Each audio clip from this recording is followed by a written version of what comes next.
So, time to take this out of the old, temporarily into the new.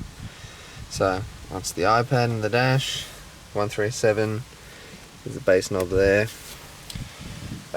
Big crack in the plastic dip right there. Ever since I got the wall, a lot of things, extra things broke, that being one of them. That never had a crack before. The wall is technically, as you know, doesn't meter as loud, but it shakes the whole car a lot more. So yeah, that cracked. Mirrors broke, it's different things, but anyway, we'll take this out now. I mean, obviously the iPad just comes straight out, but we'll take the whole dash out, take the head unit out. Decided to meet it halfway. I'm going to install the new harness off the new unit, just because I couldn't be fucked untaping all that, and you know, it was electrical tape, whereas now I use this nice cloth tape. So, meh, I'll just wire the new one in, but the microphone is identical. So, that's the one from the 137, identical mic on the 8-inch. Pretty much Alpine just have two mics. They run flagship one and then just the base one, so these are just the good ones. Anyway, so that's all my wires. I just got to put the head unit harness in. Plus I got to fit the camera module in there somewhere as well, because I can run rear and front. I actually got both cameras. I don't know whether I'll bother running the front, but at least I can run cameras. So there is the 8-inch in the dash. Haven't plugged any wires in, I was just making the brackets for it. So it's the two original head unit brackets sitting at the original height. Like the top of the unit sits where the single DIMM would have sat, and then just some thin tail strap there with some holes in it on both sides, and that just holds it. It's actually proper sturdy in there, it's not moving at all. So as I said, this is extremely temporary until I can get my dash out and make something custom for it. But also this screen obviously motorizes out, so I can change the angle of it. So yeah, it's not so straight down, I can flick it out a little. But yeah, so anyway, I'll pull it back out now and plug everything in, and that's all it's going to be for now. The camera module is hidden under here with the factory ECU is. I'm pretty sure the ECU is under there. So that means that when I do install the whole dash and everything, this has to come out anyway when you put the dash kit in. Just means that when I add the cameras, I don't have to pull the whole head unit out, I just pull this bottom piece out. So just thinking ahead there, just to make life easier. Turned on, you know, making sound obviously. Radio works. Where did you go out of Bluetooth audio? You can do navigation, split screen. So nav and that.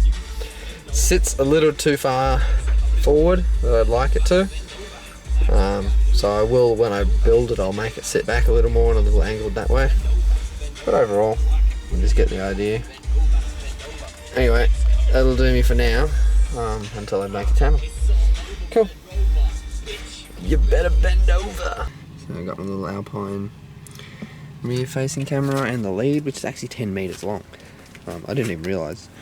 You'd think I'd know because I sell these, but anyway, I thought it might have been 6 or so, but it's actually 10 meters long. So camera's going to go on this small door up here, quite far in. Obviously it won't be centered because there's actually I can't even shut the other door. There's nowhere centered to put it. Center's about here, so it's going to have to go off center, but we'll go up in here on this light. So just going to have to pull the trim off, run the cable with that, and then from there I'm probably going to go under the car.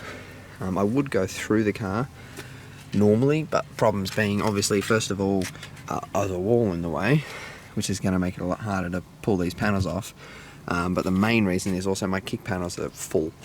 There's 0 gauge running through all my kick panels, and they're very full. That's the door. The camera mounted just there above the number plate. So using one factory screw, and I put 2 in the bottom just up into the plastic. Didn't bother with one in that top corner because they ain't going anywhere anyway. Obviously cable just runs through with the factory grommet that's right there. So You barely even see the camera. You can just see it hanging down. So far I've got it, that's where the cable's to. And then inside here, I did my join just in there, so if I ever, say the camera died, I'd only have to unplug it and just take it out of the door side. I don't have to take anything out of the actual car. Did manage to get both cables into one bit of split tubes, very tight in there, but they're in there. Take both ends of the grommet again. I should be able to find reverse in the factory loom just here in the kick, because otherwise I'd have to run reverse all the way from the light here. So I'm going to find that first before I run this cable, because worst case I will have to run a wire, but hopefully I can find one at the front. Run it all through the kick. Found my wire just here in the factory loom. It's red with blue trace, if anyone was wondering. That's reverse wire. Ran that obviously under here, up around the back. And as you can see, I had it all cloth taped up until this point. This red wire is just going to go to the reverse in, which is just there. It's my reverse input. So they'll go together. There's still a few meters worth of excess, because as I said, it was a 10-meter cable, which I should be able to bundle up and push back into there. And then camera will just plug into the front of this module. Alright, so there's the Alpine and the dash. Put in reverse. And we have our camera. Now, just down there, I've mounted the little switch. Just taped it on there for now, double-sided tape. And you can toggle through that, so that's standard view. Then you got, am I pushing? Not pushing it. Then you got look down view, side by side, so it looks out the sides. Then that's kind of like a wide angle, and then back to your standard reverse view. So it's pretty cool. It does all those different views on it, which obviously most cameras don't do. Yeah, I'll probably just leave it on the standard reverse. You can have the guidelines on, but they don't. I can adjust all the guidelines, but it's not centered, so I'm not going to use them. I don't really use them anyway, so I just leave them off. I'll actually probably put that caution thing on the top. Anyway, so that's cool, but you can see the back of the car like as a straight line, and the tow ball, so cool. Put it out of reverse and she's back to normal. I've still got the front camera there. I'm not sure what I'm doing with that yet, but I may run it. I probably won't fit it on the front. I may put it inside a box one day or something. So, alright, that's it for now. Cool. Stay tuned for the next video though, because I'm getting new subs.